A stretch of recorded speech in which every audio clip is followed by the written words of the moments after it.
change decimals to percents.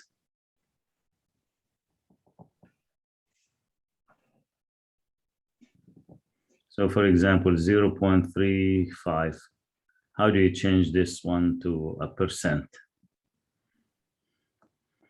Can you guys help me with that? Multiply by 100. Multiply by 100. In order to multiply 0.35 by 100, guys, all you need to move the decimal point 2 digits to the right and put the percent sign. So that's a 35%. The reason why we're doing this, because now in chapter 2, he might ask you that he wants the answers in percent format, and then you need to know how to do it in percent format. 0.085. If I want to change it to a percent, look what you guys can do easily. It just move the decimal 2 digits and put it right here and put the percent sign. So that will be 8.5%. Let's take 2.13. When you have a number other than 0, guys, here, then you are above 100%. So the 2.13, it's going to take you 213%.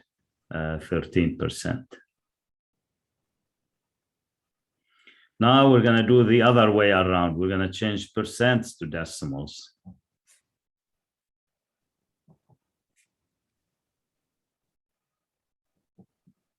So let's say, guys, I have 75.4%.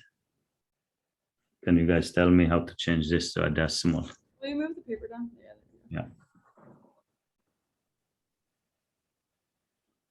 So what do I do here, guys?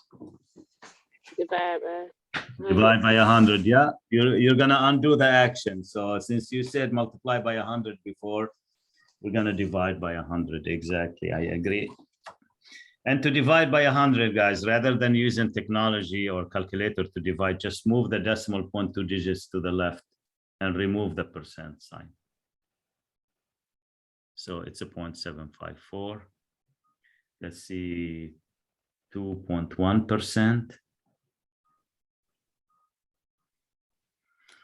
And it's gonna be, if you move it, well, if I move it 2 digits, I don't have enough digits here. So this is 1 digit, we're here, but I need another digit. So I'm gonna put 0. So it's gonna be 0.021. And that's how you change the percents to decimal. If I take 175%, so if I move if you don't see a decimal point, guys, it's always at the end right here. So if you just move it 2 digits, it's going to be 1.75.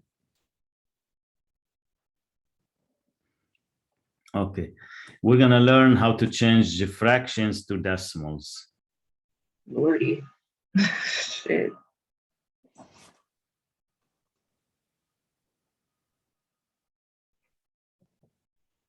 Fractions to decimals.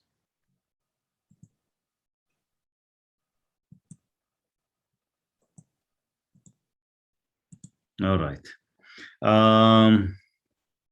Let's see, guys. 3/8. That should be easy. And you have access to technology. What would you do to change 3/8 to a decimal, guys? You can divide them on the calculator. I'm not asking you to do anything by hand. If you divide a 3 by 8, guys, you're gonna get 0.375. So just divide them. Grab your calculator and divide 3 by 8, and you will get the decimal part. Now, rounding decimals. That's very, very important, guys, because you get an answer and the decimal part doesn't end, it doesn't terminate. And the system online is going to tell you to round to 3 decimal places, 2 decimal places, 4 decimal places. Please pay attention to it. Even if you get the correct answer, and if you don't round it properly, the system will mark it wrong. So that's important to understand how to round decimals. For example, if you end up with this, and we need to round it to 2 decimal places.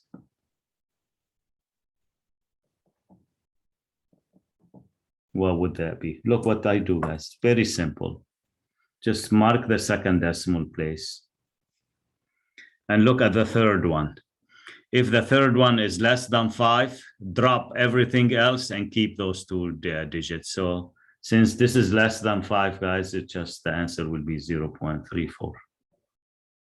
Now let's take this one.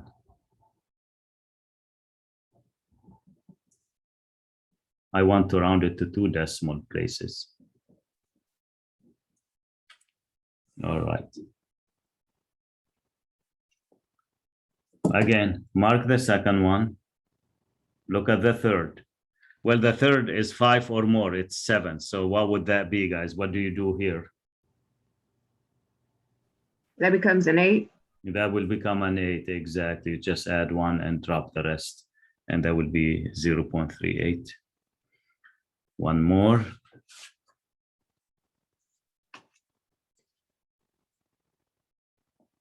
By the way, guys, before you start that chapter, there will be a skills review homework, something similar to what we're doing right now. You just do it before you start, you know, the actual chapter homework. And I showed you on Monday, if you want, you know, just more help with the skills review, with the support materials, you can go to the integrated review that comes with each chapter and watch videos pertaining to what I'm doing right now. Let's see this, guys. 0.4862. I want to round this to 3 decimal places. Okay, what would that be, guys, to 3 decimal places? That's a 3rd decimal place right here. This is the 10th, this is the 100th, and this is the thousandths. So would you guys agree with me that it will be what? 0.4, 8, and 6. We don't need to add a 1 to 6 because that's a less than 5 number that comes next. Okay, so that's one thing that you need to know and before we start this chapter. And let me tell you what else we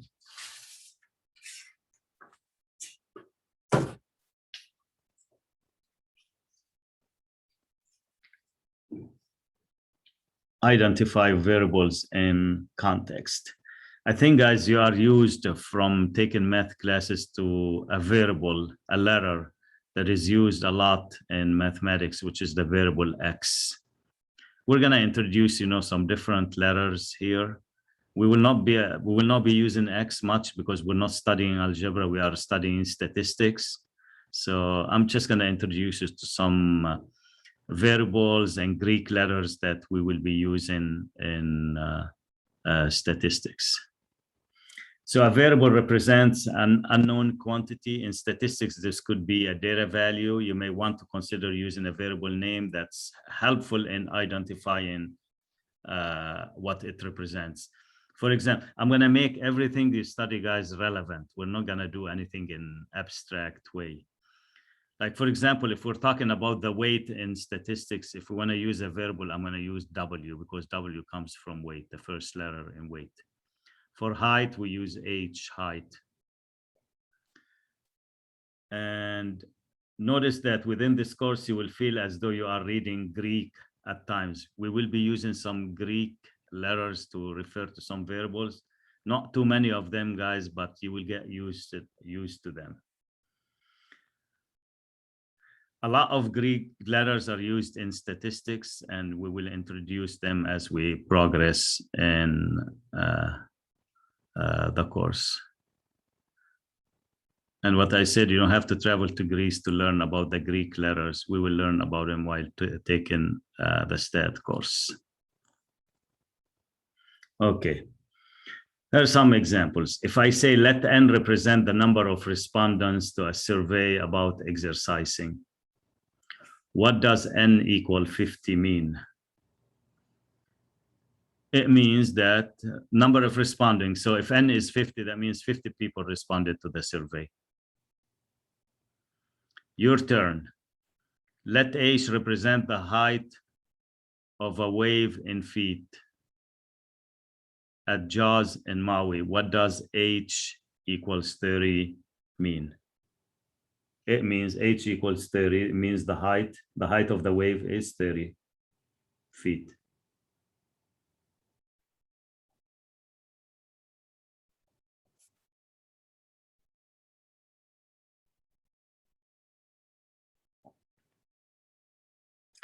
Okay, you're gonna help me with the next one, guys. A six-sided die is rolled. This is a die. It has 6 faces. 1, 2, 3, 4, 5, 6. Let D represent the side that faces up. That's the number on the side that faces up. Can you guys tell me what are the possible values for D? What could we, well, 6. yeah, so what are they? 1 It could be 6. 1, 2, 3, 4, 5. You don't know which one is gonna come up. That's why we call it D. It could be any of those. All right. Let T represent the sides of the die that face up that are multiple of 3. Can you tell me which of those numbers, guys, that I listed already are multiples of 3? So what are the possible values that are multiple of 3? Do you guys agree with me? 3, 6. Yep. Exactly. Okay, let's see what else.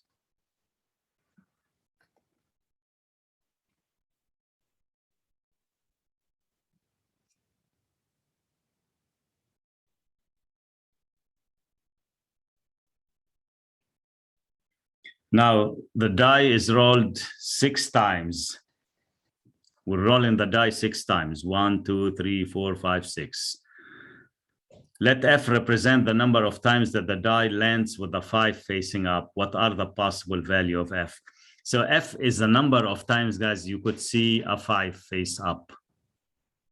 How many times, if you roll a die 5 times, how many times do you think you expect to see a 5 face up? Is it possible that the 5 doesn't show at all when you roll the die 5 times? What do you think? Yes or no? You roll a die 5 times. Do you guarantee that you're going to see a 5 face up? No. No, you can guarantee that. So if you roll a die 6 times, sorry, it is possible that you don't see a 5 at all. So 0 times. Or you could see it how many times? 1 time, or 2 times, or 3 times, or 4 times, or 5 times, or what? 6 times. But what's the likelihood that you're going to see it 6 times? Very unlikely, guys. Try to roll a die, 6 times. You're not going to see the 5, 6 times. So F has possible values. It could be as low as 0, 1 time, 2 times, 3 times, 4 times, 5, or 6. Let B represent the number of boys in a family of 5. What are the possible values for B? So there's a family of 5, guys. And if they have boys or they don't have boys, I don't know. What are the possible values for B? What could they be? Can we start? What's the minimum value?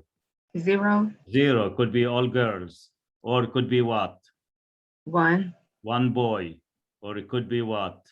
2. 2. 2 boys, 3 boys, 4 boys, or 5. And we call it a variable, guys, because we don't know.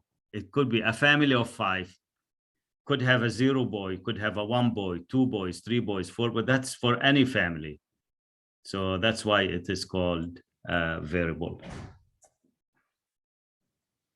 When we know for sure what the value is, guys, then it's not a variable anymore. It's a constant.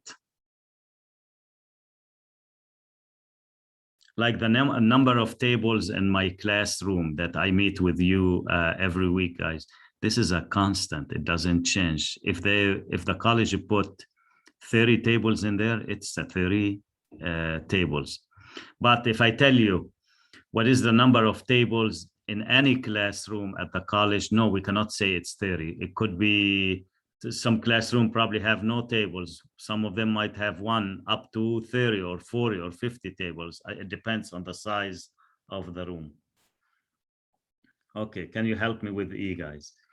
Let X represent the number of students absent from a class of 30 on a given day. What are the possible values of X? So on any given day, guys, if I have absent students, what are the values of those, of the number of students? Can you tell me what the starting value is? Be 0. No one can be Zero. absent. It could be 1 student. It could be 2 students. Okay, my class size, guys, is up to 24. It is possible that all students would be absent. Now, what's the likelihood that this to happen, guys? It's very unlikely, but it is one of the possibilities. And I would love it. I would love for you guys in my class to be this, always 0. 0 students absent. That's what I aim for. Okay. You roll 2 dice. Okay, so 2 dice. I'm gonna sketch him. That's 1. Should have brought 2 real dice and show it to you. That's another one. And that's the other one. 1, 2, 3, etc. So we roll 2. Let X be the sum of the number on the faces right here. What are the possible values of X? So if you roll 2 dice, guys, and you want to read what they show on the faces and add them up, what could you get? 2. 2 is the smallest because it had 1 and 1. What else? It could be 1 and 2, right? 3. What else? You could get 2 and 2. You could get 2 and 3. That's a 5. You could get 2 and 4. That's a 6. 2 and 5. That's a 7. 2 and 6. That's an 8. Now 3 and 1 is a 4. We already have it. 3 and 2. That's a 5. 3 and 3. That's a 6. We already have it. 3 and 4. That's a 7. And 3 and 5. That's an 8. 3 and 6 is a 9. So let's put 9 there. You know what's going to come after 9. 10. What's the maximum, guys, that I can get? 12. 12, because 6 and 6, I can't go beyond that. If this has a 6 and this has a 6, the maximum I can get is 12. And this is a variable, guys, because it changes. It could be a 2, it could be a 4. That's why we call it a variable. A variable is something that changes, guys. It's not fixed. It's not constant. All right. So this is the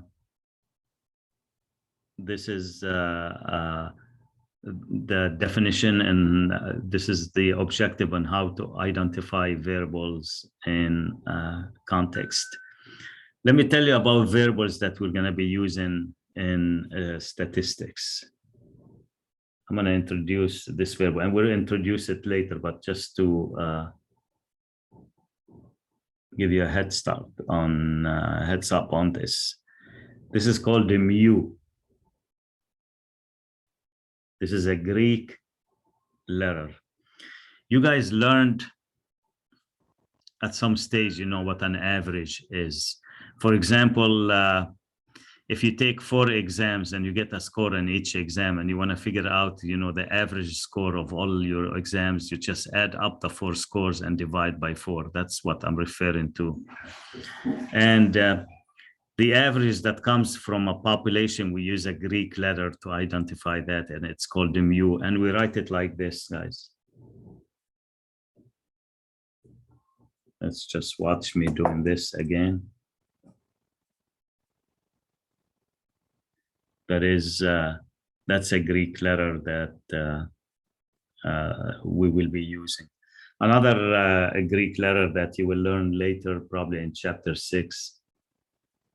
This one. Does anyone know how to pronounce this one, guys? It's called, that's a Greek letter as well. It's called alpha.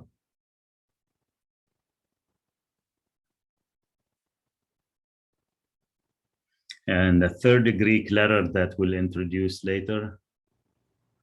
Anyone has an idea what this Greek letter is? How do you say it? Starts with S. S-I.